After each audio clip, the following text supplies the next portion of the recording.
નમસ્કાર મિત્રો, hello everyone. English વાલા ચેનલ ઉપર આપ સૌનું સ્વાગત છે મિત્રો. મિત્રો, આપ સૌ કોઈ જાણો છો કે આપણે કોઈ પણ બાળકને જ્યારે આપણે કોઈ પ્રોત્સાહન આપીએ ને તો એ બાળક એક કાર્ય કરવા માટે વધારે એને પ્રેરણા થાય કે વધુ એક કાર્ય કરીએ. એવી રીતે મિત્રો, હું પણ એક વ્યક્તિ માણસ જ છું. આપ સૌનો જો પ્રોત્સાહન મળશે, સાથ સહકાર મળશે, સબસ્ક્રાઇબ કરશો, લાઈક કરશો, કમેન્ટ કરશો, મને કાંઈ પણ સજેશન આપશો તો મને પણ કંઈક પ્રેરણા મળશે વધુ સારી રીતે ભણાવી શકવાની કે વધુ સારી રીતે મારું નોલેજને પ્રેઝન્ટ કરી શકવાની. મિત્રો, હવે વધારે પડતો સમય ન લેતા આજે અંગ્રેજીના વ્યાકરણની અંદર આજે હું બહુ જ એવું ઇમ્પોર્ટન્ટ ટોપિક કે ડિગ્રીઝ કે positive degree, comparative degree, superlative degree ટૂંકા સમયની અંદર તમને સમજાવી દઉં ખૂબ જ સરળ અને સાદા સિમ્પલ ઉદાહરણથી.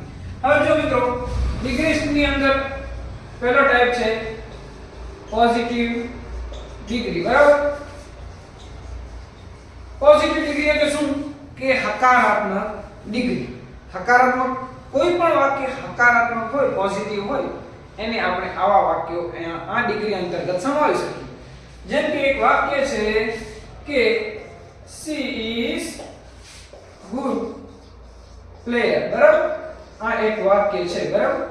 કે તેણી સારી રમતવીર છે. બરાબર? આ એક સારી બાબત છે, એને હું લખાણ કર્યા કે તેણી સારી રમતવીર છે, પ્લેયર છે સારી. બરાબર?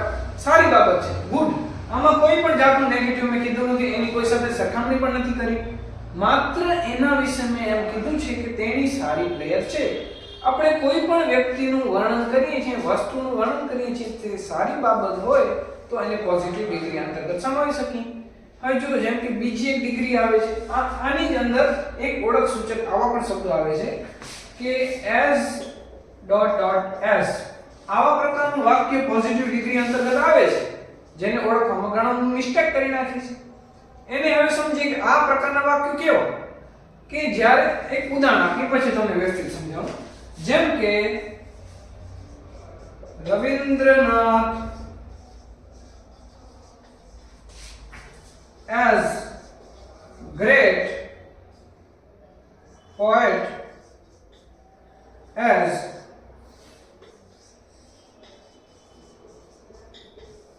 ગાંધીજી.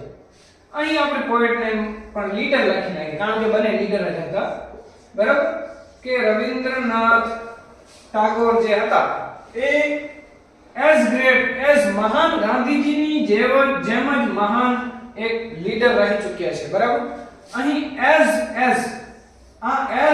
ની વચ્ચે જે સમાનતા આપણે દર્શાવીએ છીએ એવા વાક્યો હોય છે.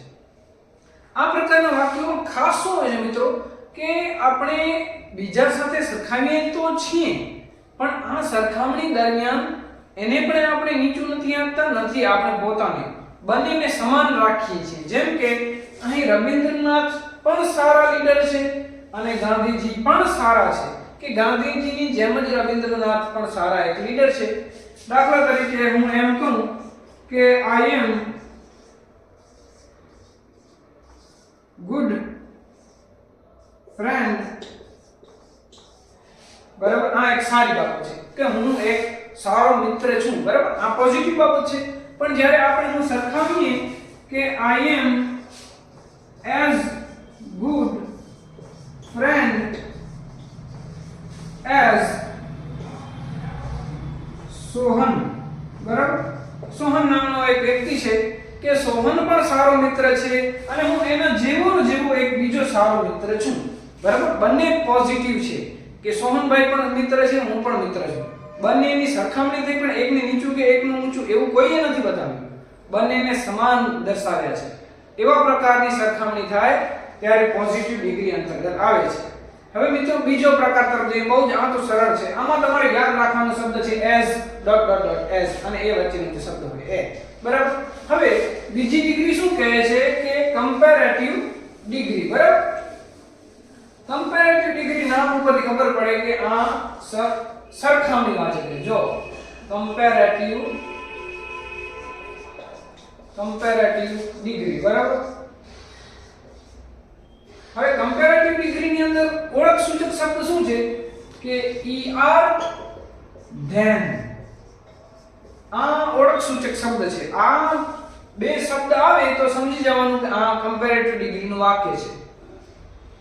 બીજી બાબત એ છે કે આની અંદર એક જણાને ઊંચું બતાવાય છે અને બીજા જણાને નીચું બતાવાય છે.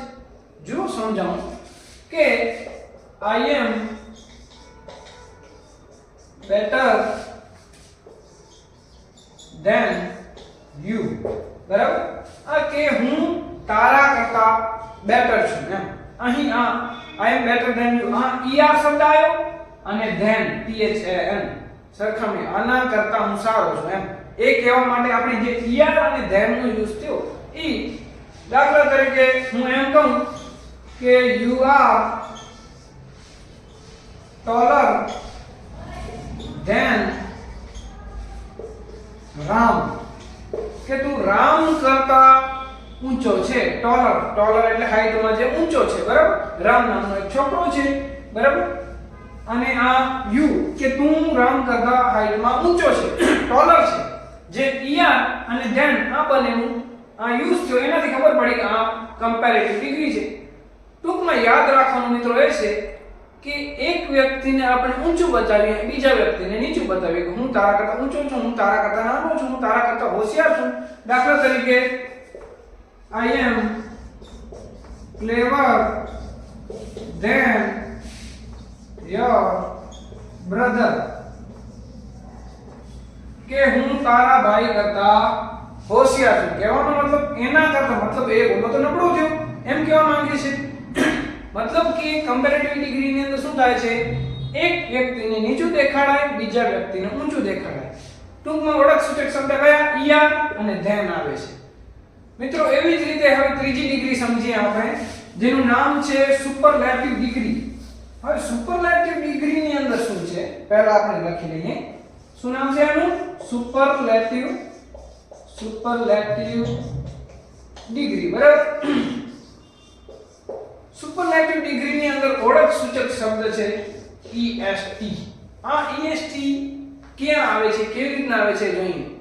દાખલા તરીકે કોઈ પણ આપણે વાક્ય બોલીએ છીએ, ઉદાહરણ તરીકે જેમ કે હું એમ બોલું કે મારું ઘર અમારા ગામમાં સૌથી મોટો છે, બરાબર? અથવા હું નાનો કહું મારો ઘર સૌથી નાનો છે, બરાબર? દાખલા તરીકે હું એને ઇંગ્લિશમાં લખું my home is smallest home in my village, બરાબર? આ est સ્મોલેસ્ટ ડિગ્રી નો ફોર્મ થી ખબર પડે છે. સ્મોલેસ્ટ સૌથી નાનામાં નાનું, બિગેસ્ટ સૌથી મોટામાં મોટું. દાખલા તરીકે હું એમ કહું કે સોહન is cleverest, બરાબર, boy in the class. આ est શબ્દ આવ્યો, બરાબર? ક્લેવરેસ્ટ હોશિયાર, પણ હોશિયારોમાં પણ હોશિયાર. est હોશિયારોમાં પણ હોશિયાર બાળક છે. આ એનું ઉદાહરણ છે. દાખલા તરીકે પછી હજી એક ઉદાહરણ લઈએ કે I am fastest writer, બરાબર? કે હું સૌથી ઝડપમાં લખી શકું છું, ફાસ્ટેસ્ટ ઝડપી લેખક છું. ફાસ્ટેસ્ટ આના જેવો કોઈ લેખક નહીં હોય એવી રીતના એ વાક્ય બોલે છે. મતલબ કે ઓળખ સૂચક શબ્દ શું છે? est એટલે સુપરલેટિવ ડિગ્રી. મિત્રો ટૂંકમાં આપણે જ્યારે આ ડિગ્રીના ફોર્મ ભણતા હોઈએ ત્યારે માત્ર તમારે as er then અને est આ ત્રણ શબ્દો તમને યાદ હોય કે આ કઈ ડિગ્રી અંતર્ગત આવે છે તો તમને સરળતાથી ડિગ્રીઓ યાદ રહી જશે. તો મિત્રો આને નોટ કરી લેજો. આશા છે કે તમને ડિગ્રીઓ સમજાણી હશે. આપણા ચેનલને મિત્રો લાઈક કરતા રહેજો, સબસ્ક્રાઇબ કરજો અને કાંઈ પણ એવું ભૂલચૂક થઈ હોય તો તમે મને સજેશન પણ આપી શકો છો અને તમને કાંઈ પ્રશ્ન થાય તો તમે કમેન્ટ કરી શકો છો, બરાબર? હું આપણા આવતા લેક્ચરમાં હું તમારા પ્રશ્નોને આવરી લઈશ અને જવાબ પણ આપીશ. થેન્ક યુ મિત્રો, સપોર્ટ કરવા બદલ આભાર.